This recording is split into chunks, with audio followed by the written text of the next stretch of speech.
Paunawa, ang lahat ng nakapaloob sa kwentong ito, ay pawangkathang isip lamang, at hindi tunay na nangyari. Salamat po.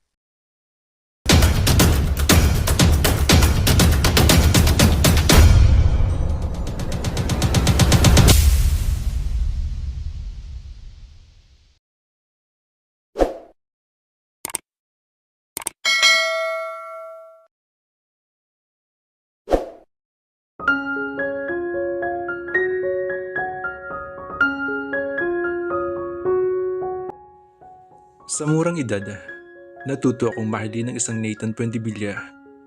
Nakamit ko ang pagmamahal na hinahangad ko mula sa kanya. Pero isang gabi, nakagawa ako ng kasalanan. Ang kasalanan na iyon na nagwasak sa lahat na aking pinaghirapan na makuha ang isang Nathan Puentevilla.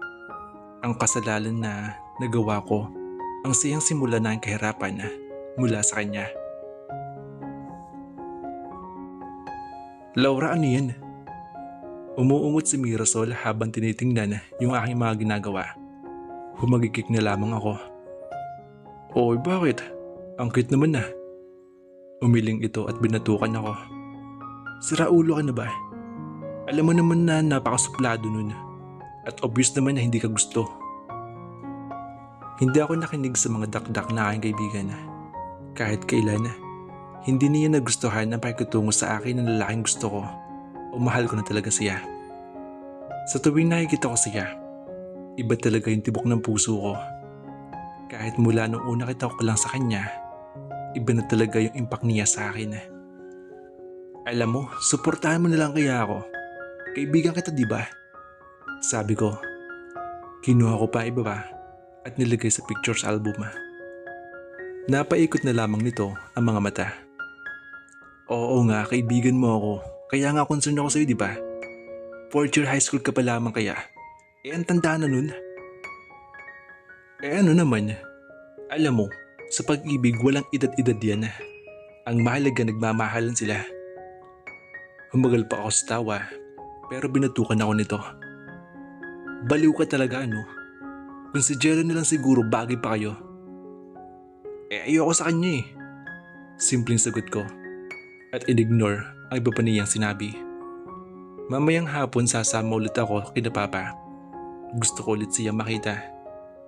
Nagbihis ako ng bestidang kulay mustard at pinarisan ko yun ng sandals. Kinulot ko rin ibabang bahagi ng aking buhok kaya nagmukha akong diwata. Nagmamay-ari kami ng malawak na tubuhan dito sa Manila. Noon, dito ko una nakilala ang lalaki na gugustuhan ko. At simula noon, hindi ko maiwasan na hindi siya picturean sa malayo at idikit sa pictures album ko. Kahit ang suplado niya at hindi ako pinapansin, mas lalo ko lamang siyang nagustuhan at mas lalo lang akong nahumaling sa kanya. Papa! Nag-ayos na si Papa para umalis at nangunot ang noo na makita ko. Oh, sasama yata ang iha ko ah. Opo eh. Naboboring na po ako dito eh. Ginulo nito ang buhok ko, kaya halos manlumo ako nang magulo iyon. Papa naman eh. Ay, dalaga na talaga ang ano ko. O siya, sige na, halika na. At magkakatransaksyon ko pa si Mr. Puentevilla. Kumalabog agad ang puso ko. Wala na akong mama. Tanging si Papa lang ang nagpalaki sa akin. Bata pa ako nang mamatay siya sa aksidente. Hanggang sa pictures ko na lamang siya nasisilayan. Palabas na ng aming kotse nang dumapo ang sinig ng araw sa aking balat. Inayos ko ang aking buhok at damit. Ngayong araw na ito, kailangan kong sabihin ang aking nararamdaman. Kasi narinig ko na babalik na raw siya sa asyenda nila kapag natapos ng transaksyon nila ni Papa. Kaya bago siya umalis, dapat masabi ko na. Hindi lamang kalawakan ng tubuhan meron kami. Ang pamilya namin ay may malawak na manggahan, tubuhan at mga bulaklak. Nasa iisang lugar lamang pero nasa iba't ibang lupa. Ang Hacienda Gutierrez ay isang masaganang lupain dito sa Manila. Alagang-alaga na aking papa ito. Simula nang mamatay raw si mama, siya na ang nag-alaga nito. May opisina rito si Papa. Sa likod ng opisina niya ay ang kwarter ng aming mga trabahador. May iwan na kita rito, iha. I-check ko lang mga pataba. Sabi ni Papa sa akin. Ngumiti ako sa kanya. Sige pa. Maglilibot lang ako. Siya, wag kang lalayo. Opo, Papa. Tulad ng dati, agad akong tumungo sa lugar kung saan ko siya palaging kinukuhanan ng pictures. At hindi nga ako nagkamali. Sa ibaba ng truck, tumutulong siya sa pagkarga ng mga tubo sa aming trabahadante. Hubad baro siya at pawisan niya. Kumipkin na ang kanyang abs dahil sa pawis. At tawag ka, binilang ko ang abs niya. 1, 2, 3, 4, 5, 6, 7, at 8. Oh my God, ang hat niya. Hindi ako magkanda o gaga sa pagkuha ng aking Polaroid camera at pinicturan siya. Ngiting-ngiti ako sa pagkuha hanggang sa nawala na siya sa bisyo ng aking camera. Bago ko pa siya mahanap, may humaklit na sa aking camera. Halos matapilok ako dahil nasa tabi ko na siya. Suplado niya ako tiningnan at magkasalubong ang kilay. Parang palagi itong galit sa mundo. Pero ang gwapo sobra. Nakita ko na rin noon ang kuya niya pero may girlfriend na iyon. At itong lalaking nasa harap ko ang bumihag ng aking batang puso. Kailan ka ba titigil? Lumundag ang puso ko nang marinig ang boses niya. See? Ganyan ang epekto niya sa akin. Pictures lang naman eh. May tiningnan siya sa camera ko at nakita kong dinilit niya lahat. Padarag na binlit niya sa akin ang camera ko. Huwag mo nang uulitin yun ha, bata. Huminga ako ng malalim nang tumalikod ito at kinuha ang t-shirt niya. Mahal kita, Nathan. Walang pakundangan kong sabi. Napatigil ito at unti-unti akong lingon. Mahal kita. Ngumisi ito at hinarap ako ulit. Tumaas lamang isang kilay nito. Ang suplado talaga. Mahal mo ako? Tanong nito. Tumango ako. Ngumisi naman ito. Ngisi na gustong gusto kong makita. Hindi ko na alam ang salitang mahal, kaya tumigil ka na. Pagkasabi niya tumalikod na ito at iniwan ako. Iniwan ako sa mga salitang hindi ko alam at hindi ko maintindihan kung bakit nito nasabi iyon. Lumilipas ang araw, mas naging misteryoso pa para sa akin si Nathan.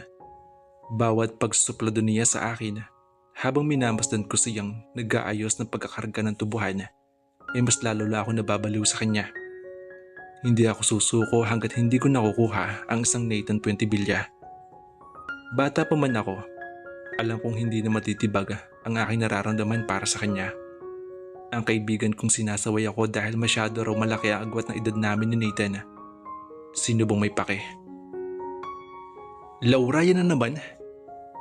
Matinis ang boses ni Mirasol habang tinitingnan ang aking ginagawang collage picture ni Nathan. Ilalaminate ko ito mamaya at ibibigay sa kanya. Hindi ko alam kung kailan siya babalik sa asyenda nila, kaya ang bawat patak ng oras ay mahalaga para sa akin. Suportahan mo na lang ako, Mirasol. Ngumiti ako sa kanya. Umirap ito sa akin at sinubo na naman ang lollipop niya. Alam mo, Mirasol, huwag ka na mag-lollipop, ang tanda mo na. Saway ko rito. Alam mo, Laura, kahit matandang walang ngipin, naglo-lollipop. Nagkagusto ka lang sa isang 23, piling mo immune ka na. Humagal pa ko sa tawa at binatukan siya. Mature ang tawag doon, hindi immune. Ganun pa rin yun. Naglalakad kami ni Mirasol papuntang cafeteria nang tumunog ng aking cellphone. Binasa ko ang message na iyon galing kay Jello. Nandito ako sa kantina, libre kita.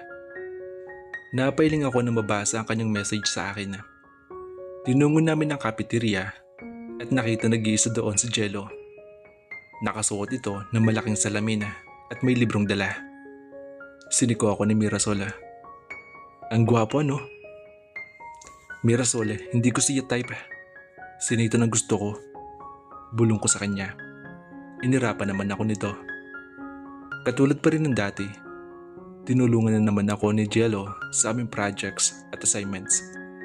Halos lahat ng gagawin ko, siya na ang gumagawa. Mabait naman siya, kaya mabait ako sa kanya. Kaya lang, hindi ko gusto. Hindi talaga. Hello Laura. Biglang sumingit si Tina sa aking gilid. Nilagay ko yung 5 libro na kabibili ko lamang sa library dito kanina. Pagkatapos ay tinignan ko si Tina. Yes, Tina? Hindi ko gusto ang ugali ni Tina. Meron siyang ugaling kalye na ayaw ko. Sinabit nito ng mabuti ang Gucci bag nito sa balikat. Halatang pinag-iingit ako. Huminga ako ng malalim at kinuha ang kakalapag ko lamang na Hermes bag na kulay puti. Narinig ko ang pagsinghap nito. Alam ko na hindi ako papatalo sa kanya. Simple lang akong tumira. Hindi yung masyadong excited katulad niya. Tumikim ito bago nagsalita. Asan na yung alipores mo? Nabagot na sa'yo? Sabi nito. Hindi alipores si Mirasol, kaibigan ko siya. Ganun ba? Okay. Umalis ka na nga, pwede ba? Humaharang ka sa lakar ko eh. Tsaka baka maiwan ka ng school bus. Pagdataray nito. Hindi ako sumasakay sa school bus. May sarili akong sasakyan at may sarili akong driver. Kaya excuse me. Bumisi ako at kinagat ang ibang labi. Dahil alam kong naiinis na naman sa akin si Tina. Lulan ako ng aming SUV nang tumawag sa akin si Papa. Hello Papa? Pupunta ako sa isang meeting. Gusto mo sumama? Napangisi ako. Kung may unang lalaki akong minahal sa mundong ito, iyon ay si Papa. Sino yung pangarap na maging daddy ng lahat ng anak? Binibigay niya yung mga gusto ko at magpapasaya sa akin. And for a change, naging mabuti akong anak para sa kanya. Talaga Dad? Saan po kayo may meeting? Sa kasyosyo ko, sa mga Puentevilla. Kakain tayo sa gusto mong restaurant. Kung gusto mo, pagkatapos. Yes Dad. Pauwi na rin po ako. Siya, sige na iha. Hihintayin kita, mag-iingat ka. Pagkarating sa mansion, hindi na ako dumiretso kay Papa. Dumiretso ako sa aking kwarto at naghalongkat na susuoting maganda. Hinila ko yung kulay peach na dress. Naghapbat ako at sinuot iyon. Pinaresan ko iyon ng white sling bag at binuhag ang aking mahabang buhok. Sa sala, naghihintay sa akin si Papa. Gumiti ito nang makita ako. Dalaga na talaga ang baby ko. Umungot ako at niyakap si Papa. Papa, hindi na ako baby. Alam ko. Kinakabahan ako habang nasa biyahe hanggang sa nakarating kami sa matahig na tower ng mga Puentevilla. Naghalong kulay gray at black ang interior nito. Bago pumasok, may malaking F ang bumungad sa'yo. Parang tatak ng nilang angkay niya. Tumindig ang balahibo ko habang tinitingnan tatak na iyon. Kulay itim na nakakaintimida, katulad na kung gaano ako naiintimida kay Nathan. Nangihinayang ako kung bakit hindi ko dinala ang laminated collage pictures ni Nathan. Kung dinala ko iyon, baka maibigay ko pa sa kanya ito ngayon. Kasama namin ang lalaking sekretarya ni Papa nang pumasok kami sa isang kwarto. Bilang lamang naroon, kumalabog ang puso ko na makita ang unang anak ng Puentevilla, si Nigel. Kumunot naman ang noo ni Nathan na magtagpo ang aming tingin. Kumapit ako sa siko ni Papa nang maramdaman kong nangangatog ang tuhod ko. Hindi ko alam na 4 na Puentevilla ang kakausapin ngayon ni Papa. Si Don Anastasio, kasama ang 2 anak na si Nigel at Nathan, at ang pamangkin nito na si George Puentevilla. Good morning Anastasio. Anak ko nga pala, si Laura. Pakilala sa akin ni Papa. Lumiti ako sa kanila, hindi makatingin sa banda ni Nathan. Hello po sa inyo. Nakipagkamay ito sa akin. Napakabata niya at napakaganda Danilo. sabi ni Anastasio kay Papa. Kinamay rin ako ni Nigel at ang tumayo na si George at Missy. Huling tumayo si Nathan at tinanggap ko ang kamay niya. Nang lumapat ang aming kamay, parang nag-slow motion ang lahat. Parang gusto kong picturean ang aming mga kamay. Sayang ang pagkakataon. Malaki at mahaba ang mga daliri niya at ang liit na kamay kong tingnan. Iya. Natatawa si Papa nang makit ng tumagal ang pagkakahawa ko sa kamay ni Nathan. Bagot naman na suminghap si Nathan at saka umupo. Madramang ubo ang pinsan nitong si George. Sa hiya ko, umupo na lang ako bigla at yumuko. Nakikinig lamang ako sa kanilang usapan. Puro business transaction ang kanilang pinag-uusapan. Beaches, mga lupain at tubuhan ang usapan nila. Nagkamayan sila nang matapos ang usapan. May mga ngiti sa labi at alam kong maganda kanilang naging ideya at kasunduan. Malaking asset rin iyon sa amin, Danilo. Maraming salamat, sabi ni Don Anastasio. Walang anuman, Anastasio. Basta kayo. Nakita ko nag-usap ang tatlong Puentevilla, hindi kalayuan kina Papa. Huwag mong sabihin may kasama ka na namang babae mamayang gabi, Nathan. Ngumingisi na tanong ni George habang umiling na lamang si Nigel sa mga ito. Ano bang pinagsasabi mo ha, George? Busy ako. Nako Nathan, kilala kita. Biglang tumunog ang cellphone ni Nathan. Nag-excuse ito at unang lumabas. Papa, excuse lang po ha. Magbabathroom lang po ako. Siya sige ha. Hihintayin kita dito. Tumango ako at lumabas ng kwartong iyon. Hinanap ko si Nathan at nakita may kausap siya hindi kalayuan. Nakapamayabang ito at nakapikit na mga mata. Nagtago ako sa gilid at pinicturean siya. Ang gwapo talaga. Halos nakasampu akong stolen shots at tinignan ng mga iyon. Gusto kong tumili dahil may idadagdag na naman ako sa collection ko. Ano na naman ginagawa mo? Nagulat ako na nasa harapan ko na si Nathan. Malamig ang mukha nito nakatingin sa akin. Ngumiti ako sa kanya. Disidido sa aking gusto. May laminated collage pictures mo ako. Gusto ko sana yung ibigay sa'yo kaso naiwan ko eh. Alam mo bata, tigil-tigilan mo na nga yan. Wala akong oras sa ganito. Pumasok na sa loob, baka mawala ka pa. Totoo. Ibibigay ko sa'yo yun. Pilit ko pa rin. Pumikit ito at tumiling. Sige, ibigay mo sa akin. Basta itigil mo na to ha. Mag-aral ka na lang mabuti at huwag ganito ang atupagin mo. Natahimik ako dahil pinagsupladuhan niya ako. Uminit ang mga mata ko. Hindi ko nalang ibibigay. Sabi ko at tinalikuran siya. Nagmarcha ako pabalik sa loob at muntik ko nang magkapanggaan si Nigel. Hindi ko na sila tiningnan. Anong ginawa mo sa bata? Narinig kong tanong ni Nigel sa kapatid nito.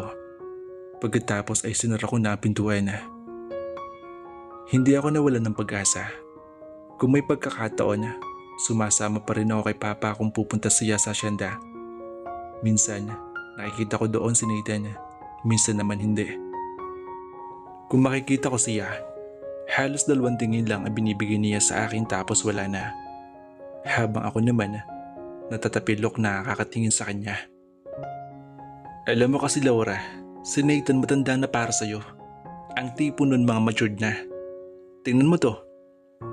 May kinuha itong magazine at nilatag sa harapan ko. Nasa isang kape kami ngayon. Ang order ko ay milk mocha at donut. Maaga pa para bumili ng aming susuotin para sa prom namin mamayang gabi. Natapos na ang summer kaya madalang ko nalang nakikita si Nathan ko sa asyenda. Tumaas ang kilay ko na makita ito. Hindi ito isang pictorial. Halata kasing stolen shot lang ito. Nakalatag sa magazine ang malaking pangalan na Spotted and Dating. Pangalan ni Nathan at nitong si Bethany na isang model. Tingnan mo Laura napaka-sweet nila. Umirap ako. Kahit seryoso si Nathan dito, habang may hawak na wine, ito kasing babae ay nakahalik sa leeg niya at ang kamay ni Nathan ay nasa hita ng babae. Kumirot ang puso ko. Uminom ako ng milk mocha at kinuha ang magazine. Nilokomos ko yun.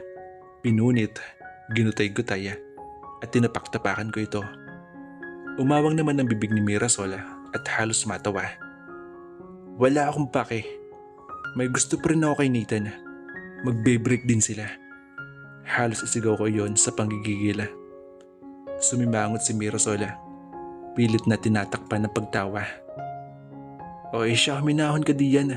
Di ka na mabiro eh. Di hintay mo na mag-break sila. Nakasimangot na sabi ni Mirasol sa akin. Magpakarami siya ng girlfriend dyan dahil sa akin pa rin siya babagsag. Pag ako tumanda, luluhod siya sa akin. Kumpiyansa kong sabi. Umiling-iling na lamang si Mirasol sa mga sinabi ko. Hindi mawala sa isipan ko yung pictures. Naiiyak ako pero hindi ko pinapahalata kay Mirasol. Tumawag yung butik na pagpipilian namin mga gowns. Nagpatid kami doon sa akin driver. Ang gaganda, Laura, singhap ni Mirasol. Pumili ka lang, si Papa nang bahala. Nakangiti ako habang pumipili. Bilang 16 years old, malaki ang aking hinaharap. Matangkad rin ako kaya kung itong kulay abo na gown ang pipiliin ko, magmumukha akong prinsesa. Tsaka kung silver na kulay ay magmumukhang elegante. Isa rin kasi sa mga kulay ng mga alahas ay silver, kaya elegante talaga. Maganda yan, Laura, sabi ni Mirasol. Tumango ako. Anong sayo? Tanong ko dito. Ito, kulay pink. Wow, maganda rin yan. Bilang babae, naalo kami sa ganitong bagay. Hindi na namin kailangan bumili ng make-ups kasi may kinuha na si Papa na make-up artist namin. Excited na ako para mamaya. Ang gwapo kasi ng partner ko eh. Masayang wika ni Mirasol habang pauwi na. Alas 5 ng hapon dapat nasa Southland Tower na kami.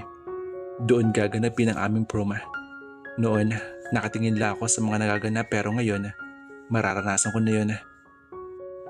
Alam mo Mirasol, cute si Nico, bagay kayo. Komento ko.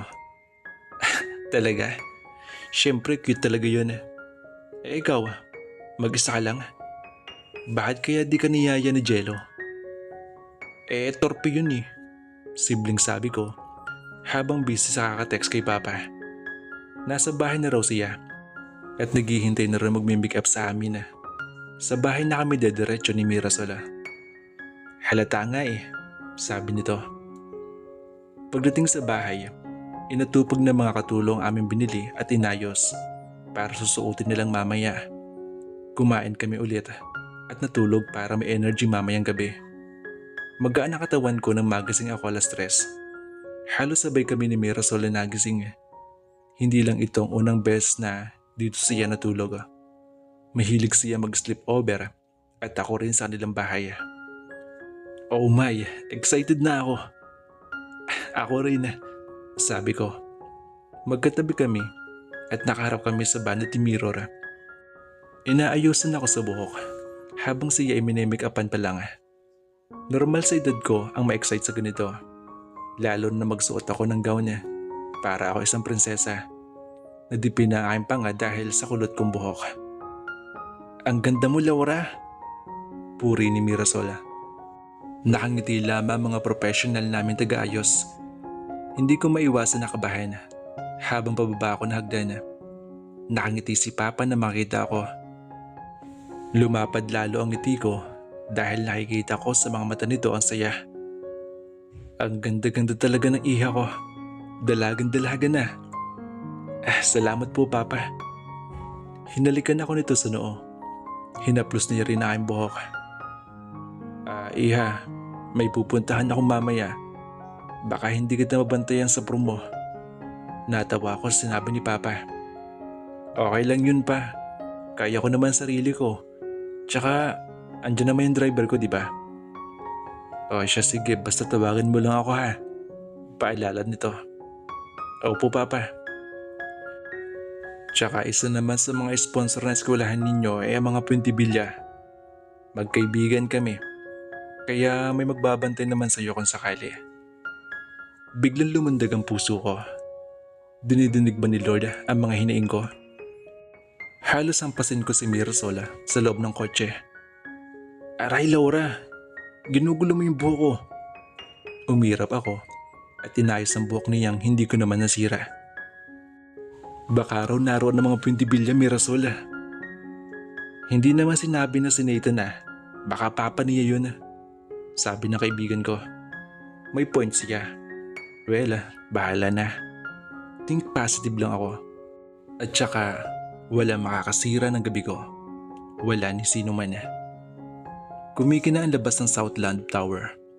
Ang bongga pa dahil may pictorial muna bago pumasok. Wow, napakagongga naman dito. Puri ko. Oo naman Magagara kaya mga sponsor ng ating eskwelahan. Ang college extension mas bongga pa dito. Nakahilira rin ang magagarang sasakyan sa labas. Naka-red carpet ang sahig papasok. Ilang poses ang ginawa namin ni si Mirasol bago pumasok. Bumungad sa amin ibang kakilala at kaklase. Jello! Tawag ni Mirasol kay Jello. Umawa ang labi ko na makita ito. Wala na ang eyeglass nito. Naka-gray tuxedo ito at gray necktie. Ewan ko ba kung coincidence ba na magkakulay ang necktie niya at gown ko. Ang cute mo pag walang eyeglasses. Puri ni Mirasol sa lalaki. Bigla rin may tumawag kay Mirasol at ito ay ang kanyang partner tonight. Kita na lang tayo mamaya, Mirasol. May sasakyan ka mamaya? Tanong ko sa kanya. Oo. Susundin ako ni Papa. Sabi nito. Maya-maya nagpaalam na ito. Hinila na ito ni Nico sa kung saan. Hindi rin nakaligtas sa mata ko ang seryosong tingin sa akin ni Nico. Kinibit balikat na lang iyon at ngumiti kay Jello. Ang ganda mo. Puri nito. Nasaan na yung partner mo? Imbis na tanong ko. Nagsimula akong lumakad at sinabayan ako nito. Wala akong niyaya Ha? Bakit naman? Kumamot ito sa ulo at namula ang pisngi. Gets ko na. Kinawayan ko mga klase ko. Bakante sa mesa nila kaya doon ako napiling umupo. Nasa kabilang mesa si Tina na agad akong ginapangan ng mata niya mula ulo hanggang paa. Hindi ko siya pinatulan at pinasadahan ng tingin. Wala naman akong pake kung anong suot niya. Ang gusto ko lang ay enjoy ngayong gabi. Umupo si Jello sa tabi ko na hinayaan ko lang. Hindi lang naman to gabi para sa akin kundi para sa lahat. Maraming tumitingin sa akin at kinakawayan ko sila kahit na hindi ko kilala. Humingiti naman sila sa akin pabalik at titingin pa ulit-ulit. Maya-maya ay nagsimula na ang selebrasyon at habang nagsasalita ang MC sa stage na magarbo ay sinerve na mga pagkain at appetizer. Ang mga alak ay siserve lamang sa mga sponsors at bawal sa amin. Namalayan ko na lang sa sobrang enjoy ko na tinawag ang pangalan ko. Laura Gutierrez, our Queen of the Night. Umawang ang labi ko habang umiti si Nico na nasa stage. The playboy of our school, nakangiti itong arugante. Todo palakpak naman si Mirasol sa amin at sinubayan ng lahat. Pinagtitingin na rin ako nang alalayan ako ni Jello para ihatid sa stage. Marami akong puring narinig at bulungan. Nilagyan ako ng maliit na corona at sash bilang Queen of the Night. Ganon din si Nico. Ang nakagawaan na pagkababa sa stage ay sasayawin ng King of the Night and Queen ang isang tugtugin. You reject me, bulong ni Nico. Nagsimula ng dumami ang nagsasayawan. Hindi ko na rin mahanap si Mirasol. And so, bagod kong sabi. Ganyan ka ba talaga kamanhid? Iritado na itong tanong. Huminga ako ng malalim, patuloy sa paghahanap na aking mga mata. Hindi ako manhid, Nico. Ayoko lang talaga magpaasa. Pwede na ba tayong umupo? Sumuko ito sa huli at hinatid ako sa aking upuan. Lumundag ang puso ko dahil sa kabila ng dim light ay nakita ko si Nathan. Oo, si Nathan ay narito. Seryoso itong umiinom sa wine at katabi ang ilang sponsors rin na nanonood. Ibig sabihin, nakita niya ako sa stage kanina. Biglang lumundag naman ang puso ko. Nathan! Tinawag ko siya. Bumalik ang mood ko ngayong gabi. Hindi na baglit sa akin ang pagtaas ng kilay nito at pagtingin kay Nico. Nang maramdaman ni Nico na hindi na siya kailangan ay umalis na ito. Hi Nathan! Ulit ko at mas lumapit pa kay Nathan. Bigla itong tumayo at nilapitan ako. Halos matumba ako sa hindi inaasahang ginawa niya. Umuwi na tayo. Malamig na sabi nito. Ha? Napawi ang ngiti ko. Nagpaalam ito sa mga kakilala bago ako hinila paalis. Nakasuot lamang ito ng white polo shirt. Tila galing opisina pa ito at napatigil lang rito. Pero still, guwapo pa rin ito. Teka, 1 oras pa lang yata ako dito eh. Nakangusong sabi ko sa kanya. Sabihin mo lang kung ayaw mo pong umuwi. Sasabihin ko sa papa mo at uuwi na ako. Dahil pagod ako. Pagod na ako. Malamig na sabi nito at hinilot ang sentido. Napangiti akong lihim. Okay lang. Basta makapasok lang ako sa kotse niya. Uuwi na ako. Masiglang sabi ko. Nangunot ang noo niya tumungo. Asan na nga pala yung driver ko? Tanong ko sa kanya. Ngunit pinasadahan lamang ako ng tingin at iba ang sinabi nito. So, 16 ka pa lang? Tanong bigla nito. Tumango ko. Magse-17 na ako. Proud kong sabi. Umigting lang ang panga niya at binuksan ang front seat para sa akin. Pumasok ka na. Sabi nito nang hindi pa ako kumilos. Ayoko lang madulas ang gabi na ito na magkasama kami. Kasi minsan lang ito at hindi ko na alam kung maulit pa ito. Oh, ano? Suplado na itong singhal sa akin. Girlfriend mo ba yung nasa magazine? Ilang beses ako nitong tinignan. Pasalit-salit ang tingin sa dalawang mata ko. Oo. Tumango ako. Hindi mawawala ng pag-asa. Mahal mo ba?